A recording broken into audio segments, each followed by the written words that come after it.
Y bien, en las últimas 2 o 3 semanas y particularmente los últimos 2 días ha habido una suerte de, digamos, ofensiva mediática y política contra el presidente del Consejo de Ministros, Óscar Valdés, solicitando en buena cuenta su renuncia, su salida del gobierno.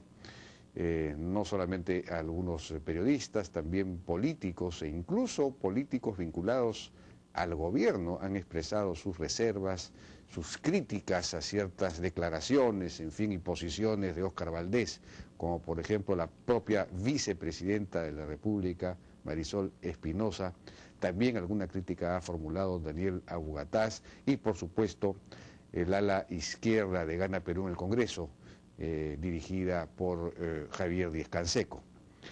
De modo tal que ha habido una suerte de confabulación, no necesariamente deliberada, consciente, planificada, pero sí una convergencia, digamos, de voluntades solicitando la renuncia de Óscar Valdés. Sin embargo, ha habido una reacción también en algunos sectores que han señalado la necesidad de que Valdés, digamos, han resaltado el valor, los valores, las cualidades de Óscar Valdés y han demandado que continúe, por supuesto, en la presidencia del Consejo de Ministros. Por ejemplo, el editorial del Comercio de hoy día y algunas otras opiniones que se han manifestado en esa línea. El propio Valdés se ha defendido también. Estamos con Víctor Andrés Ponce para analizar esta situación. Víctor Andrés. Buenas noches. Buenas noches, ¿qué tal? Bueno, ¿qué apreciación tienes acerca de esta, digamos, coyuntura, esta suerte de, efectivamente, de asalto a Óscar Valdés y finalmente la defensa que ha habido? No sé si piensas que ha terminado bien librado o no, en fin. Quizá lo que habría que resaltar es que el principal espolón contra Valdés viene de los organizadores de esta famosa Marcha por el Agua. Una de las principales banderas que ellos tienen es la renuncia del ministro Valdés. Es decir, el principal enemigo de Santos, de Saavedra y del señor Arana es Valdés. Y bueno, lo acompañan, como tú has reseñado, un grupo de parlamentarios del nacionalismo, la famosa izquierda mediática, pero recientemente, en los últimos días, se ha empezado a desarrollar una serie de trascendidos acerca de que Valdés estaría enfrentado a la pareja presidencial.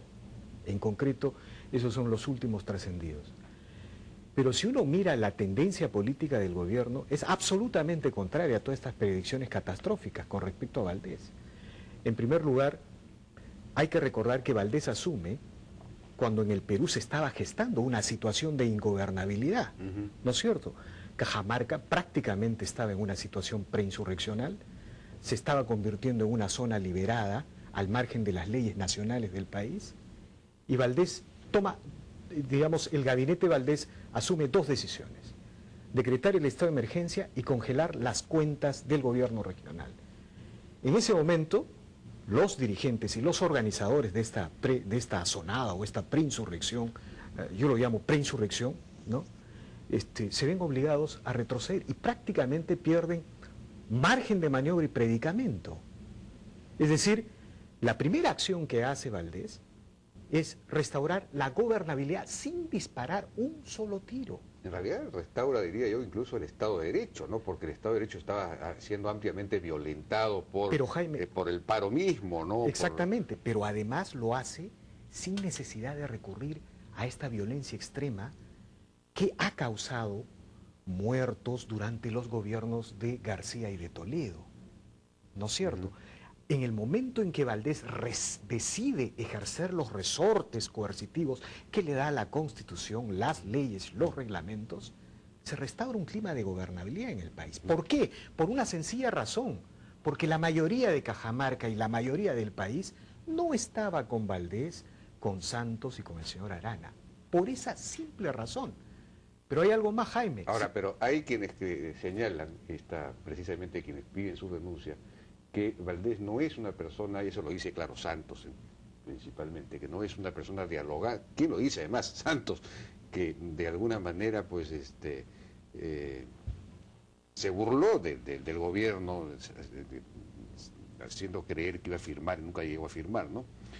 pero señalan que no es dialogante, que digamos la principal crítica, o una de las críticas que le hace, que no es una persona dialogante, es un soldado, es un militar, bueno, fue militar hace más de 20 años, ¿no? Pero tiene esa estructura jerárquica, digamos, y que no es capaz de propiciar el diálogo. Pero con el único que no está dialogando Valdés es con Santos, porque Valdés está dialogando con los gobiernos regionales, se ha reunido con los gobiernos regionales, ¿no? Y digamos, está tratando de encontrar caminos alternativas con los gobiernos regionales. Nadie está defendiendo a Valdés, Jaime, ¿no? Nadie está defendiendo a Valdés, lo que uno está defendiendo es... Pero digamos, la situación de Cajamarca podría haber evolucionado vía el diálogo. Mira, por los resultados los conoceréis. Cajamarca está, digamos, ha sido restituida. El Estado, en sus diferentes niveles de gobierno, está ejerciendo sus funciones, ¿no? Y lo que ha hecho el Estado... Pero ¿no? la rebeldía frente a Conga continúa. Claro, es que finalmente esa es lo que no se entiende en el país, es que en este país existe un polo radical, no desde ahora, existe desde el gobierno de Alejandro Toledo, que digamos, el radicalismo en el Perú es casi consustancial al desarrollo de un modelo económico que crece a velocidades vertiginosas y que sorprende al mundo, con un Estado esclerotizado, con un Estado que no se reforma, con un Estado que está lleno de dinero y no es capaz de ser eficaz en el gasto y en la redistribución. En ese contexto, digamos, esta prédica radical que se expresó en el arequipazo de Alejandro Toledo, que se expresó en el baguazo de Alan García, y que finalmente ganó las elecciones con un candidato anticapitalista, Jaime. Ese fue Ollantumala. Ganaron las elecciones. Bueno, seamos claros. Ganó las elecciones luego de haber moderado considerablemente su discurso. Ganó la primera vuelta ganaron la primera vuelta. Para la primera vuelta también había moderado su discurso. Lo que pasa es que le quedaba la aureola del anticapitalismo. Pero digamos, sistema, ¿no? Ganaron la primera vuelta, pero yo quiero ser un poco exagerar, digamos, subrayar esto, porque esa es la realidad, esa es la realidad. Lo que pasa es que la gran mayoría del país no está con eso. Ese 70% que no votó por el primer plan de gobierno de Ollantumala, ¿no es cierto?, en la primera vuelta, y ese 70% que lo respaldó cuando él decidió continuar la hoja de ruta, ¿no es cierto?, ¿no? Pero ese 70% que empezó a perder cuando él habló de la Constitución del 79, cuando él hizo algunos guiños a este polo radical y empezó a crear una tendencia descendente de aprobación, y que cuando él cambia el gabinete Valdés, el gabinete Lerner, ¿no es cierto?, le da coherencia a su gabinete, es decir, resuelve estas diversas interpretaciones que había sobre el problema Conga, y dice, Conga va, él empieza a revertir esa tendencia y hoy día está en 58 puntos. Y yo creo que los radicales están de malas en el Perú, atrapan a Artemio, y no me extrañaría, Jaime, que la tendencia de Ollantumala sea equiparar niveles de aprobación que tuvo Alberto Fujimori. Por lo tanto, sería quizá el primer presidente democrático, ¿no?, que podría llegar a niveles de aprobación que nos harían recordar esos tiempos, ¿no? Ojalá se mantengan, ¿no? Pero vamos a ver, estamos recién en realidad al comienzo del gobierno, en fin, más o menos al comienzo. Pero, de todos modos, en torno a Valdés se ha producido una cierta polarización en relación al tema Conga, ¿no? Y es que hay sectores del gobierno, así como los había en la época de Lerner, esto parecía que había amainado y que efectivamente el gobierno se había vuelto más coherente y más cohesionado en torno a sus políticas centrales. Sin embargo, hemos visto en la última semana, por lo menos en las últimas 2 semanas, con ocasión de la Marcha del Agua y los ataques a Valdés, que hay un sector de la bancada de Gana Perú que está claramente en contra de Conga.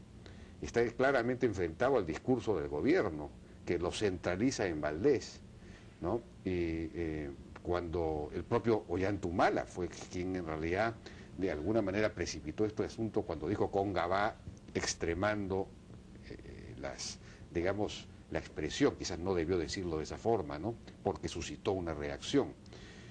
Pero el hecho es que hay esta cierta digamos, polarización dentro de las huestes mismas del gobierno, que es una cosa, es decir, no hay coherencia. Hoy día Bogotá se ha lanzado una filípica en contra de Yanacocha.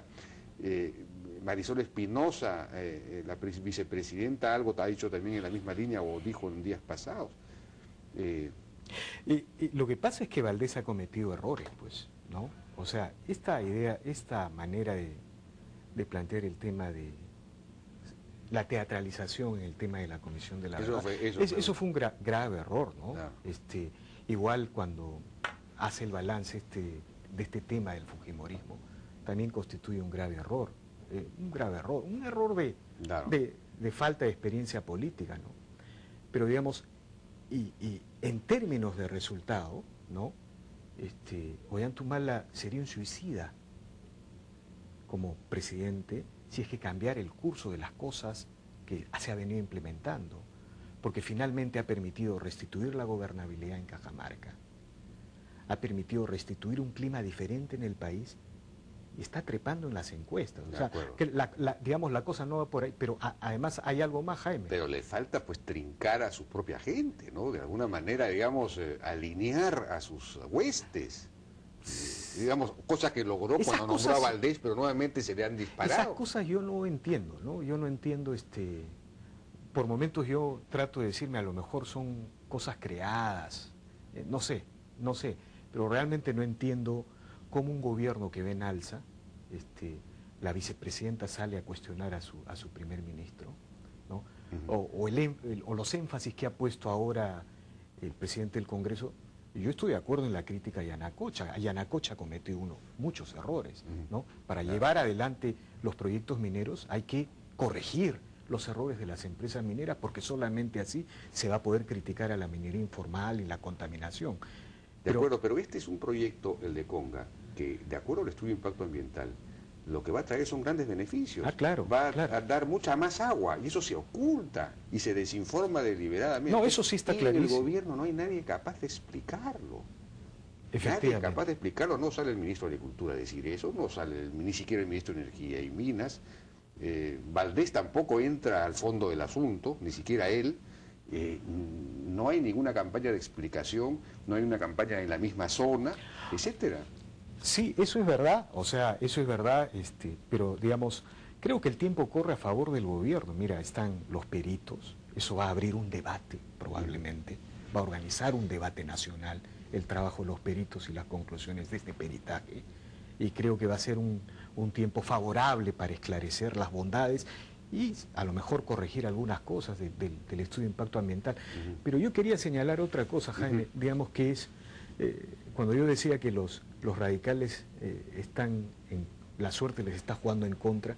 Mira, por esas cosas del azar, este gobierno, Ollanta fue un militar en la zona del Guayaga y perseguía a Artemio, ¿no es verdad?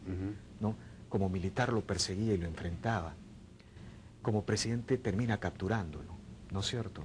Es una noticia mundial. Claro. Pero no solamente eso, los dos ministros que representan la captura y el triunfo son el ministro del Interior y el ministro de Defensa. Digamos, cuando se hace el análisis del gabinete uno dice, estos ministros son vinculados a Castilla, ¿no?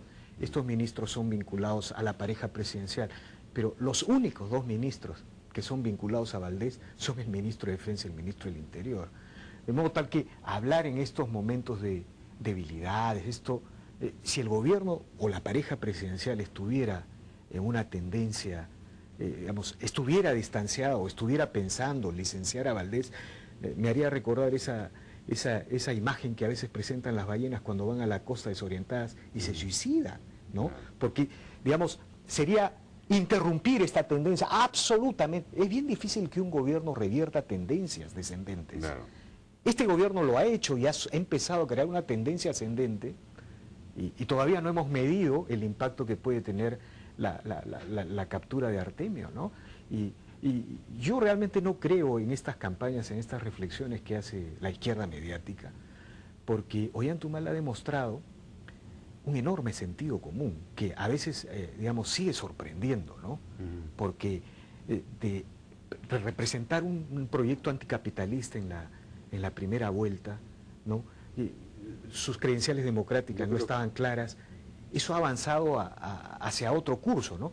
Quizá el problema se va a presentar si es que, o habrá que ver las cosas como son cuando él empiece a tener popularidades parecidas a la de Fujimori. Bueno, si uno ¿no? revisa sus discursos, incluso durante la primera vuelta, ya no eran antisistema.